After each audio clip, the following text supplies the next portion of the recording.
जय जिनेंद्र।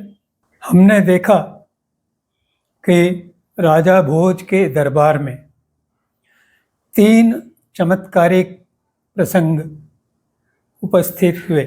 ये भौतिक अवस्था थी, पर मनोभाव कैसे थे लोगों के, इसका चित्र समझना हमारे लिए स्तोत्र के महत्व को समझने के लिए अत्यंत सहयोगी और महत्वपूर्ण है। राजा भोज एक प्रसिद्ध राजा थे। वो जनता के प्रति बहुत ही सजग रहते थे और उनके राज्य में जनता बहुत प्रसन्न थी।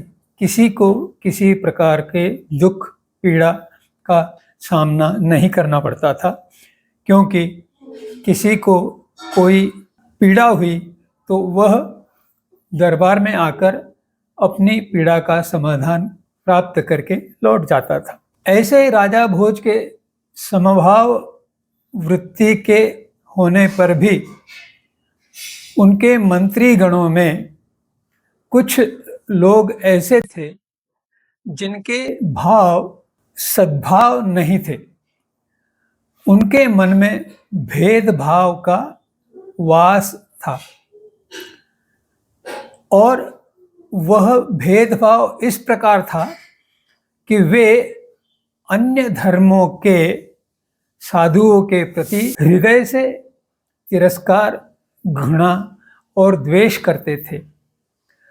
राजा भोज को इसका पता नहीं था, परंतु जो चमत्कार घटित हुए उसके कारण उनको इस अवस्था का परिचय हुआ।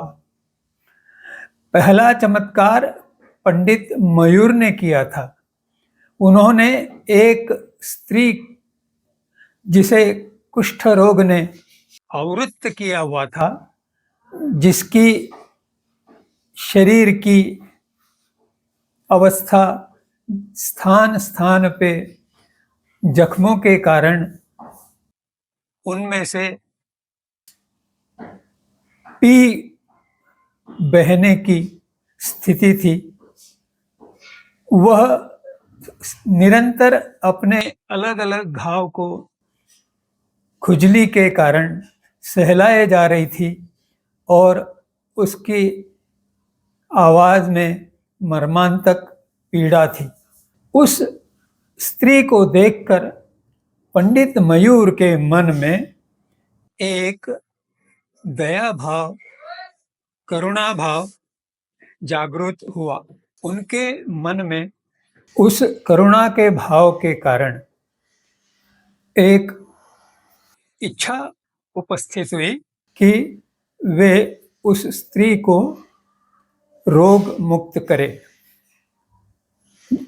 सामने वह रुग्ण स्त्री अत्यंत हार्दिक भाव से यह अभिलाषा कर रही थी कि पंडित के मंत्र से उसका रोग उससे दूर हो जाए, और इन भावनाओं का संगम हुआ।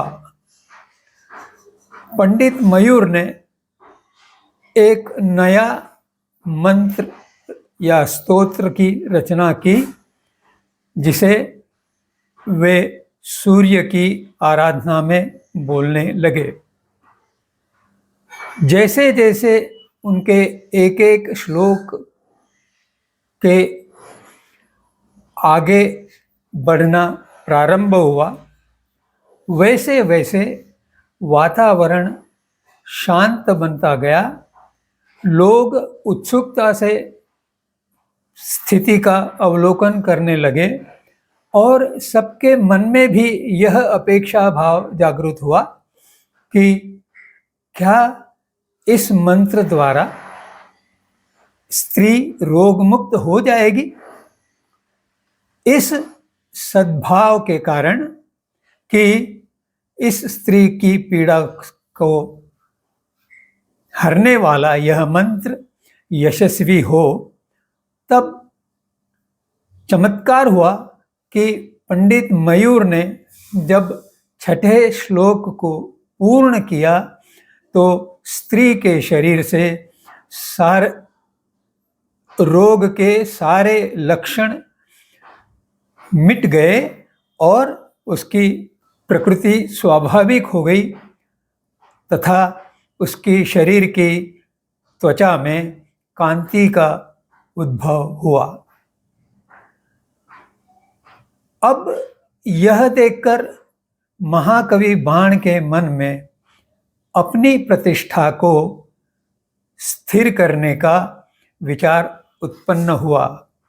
उनकी भावना इस तरह उच्च बनी कि वे भी इस मंत्र से और अधिक प्रतिभाशाली और परिणाम कारक स्तोत्र की उपासना करेंगे और लोगों को अचंभित करेंगे। तब उन्होंने जो किया वह अकल्पित था और उस घटना के पश्चात उन्होंने चंडिका स्तोत्र का स्मरण किया। जैसे जैसे उनका चंडिका स्तोत्र समाप्ति पर पहुंचा, वैसे वैसे उनके कटे हुए पैर धीरे धीरे उनके पैरों के ठूठों पर धीरे धीरे जाकर चिपक गए और उनके शरीर में भी द्युति का प्रवेश हुआ। पर चमत्कार यहीं पर नहीं रुका। निकट में एक चंडिका देवी का मंदिर था। उस मंदिर का द्वार जिस ओर महाकवि बाण बैठे थे उनकी ओर घूम गया और यह और भी बड़ा आश्चर्य था। अब राज दरबार में दुर्भावना का प्रवेश हुआ। जो मंत्रीगण जैन धर्म के साधुओं के प्रति द्वेष रखते थे, उन्होंने किसी प्रकार से महाराज भोज को प्रभावित करके जैन साधु को दरबार में बुलवाया। और आपको पता ही है कि आचार्य मानतुंग को 48 द्वारों की काल कोठरी में भेजा गया और उसके पश्चात जो शुद्ध भाव से आचार्य मानतुंग ने स्तोत्र की रचना की, जिसे अरिहंत स्तोत्र भी कह सकते हैं, उस स्तोत्र के प्रभाव से सारे पौद्गलिक विरोध और अवरोध समाप्त हो गए। ताले टूट गए, दरवाजे खुल गए और उस मंत्र के प्रभाव के कारण पहरेदार भी स्तब्ध हो गए। और उस अवस्था में आचार्य मानतुंग धीरे धीरे चलते हुए राज दरबार में पहुंच गए। इस प्रकार उनके स्तोत्र में नमस्कार के प्रभाव से चमत्कार हुआ। मूल अरिहंत स्तोत्र में या भक्तामर स्तोत्र में 52 श्लोक थे, परंतु इनमें से 28 से लेकर 31 तक के 4 स्तोत्रों का कुछ साधुओं ने दुरुपयोग करने से आचार्य मानतुंग ने उन श्लोकों को हटा दिया। इस वसंत तिलका छंद में रचित स्तोत्र का आप सभी लोग जानते हैं कि बड़े प्रमाण में आराधना करना होता है। जहाँ तक आचार्य मानतुंग की अवस्था और मनस्थिति का विचार करें तो उन्होंने कोठरी में जाना आपत्ति नहीं समझा, और अगर उसे आपत्ति भी समझा ऐसा माने तो उस आपत्ति को उन्होंने अवसर में परिवर्तित किया और एकाग्र भाव से, एकचित्तता से और समर्पण से, समरसता से उन्होंने जब इस स्तोत्र की रचना की तो उसका परिणाम देखकर स्वयं राजा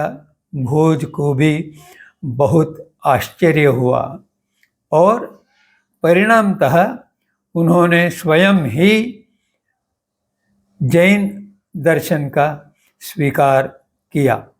अब इस स्तोत्र में जो शक्ति सम्मिलित थी उसे अर्यंत भगवंतों का आभा मंडल कह सकते हैं। आभा मंडल अर्थात एक सकारात्मक ऊर्जा का वलय। इस सकारात्मक ऊर्जा का वलय या भंडार से नकारात्मक शक्तियों का नाश होता है और इस प्रकार इस स्तोत्र के स्मरण से या आराधन से व्यक्ति को अनेक प्रकार की दुविधा, संकट या व्याधियों से मुक्ति मिलती है। जय जिनेंद्र।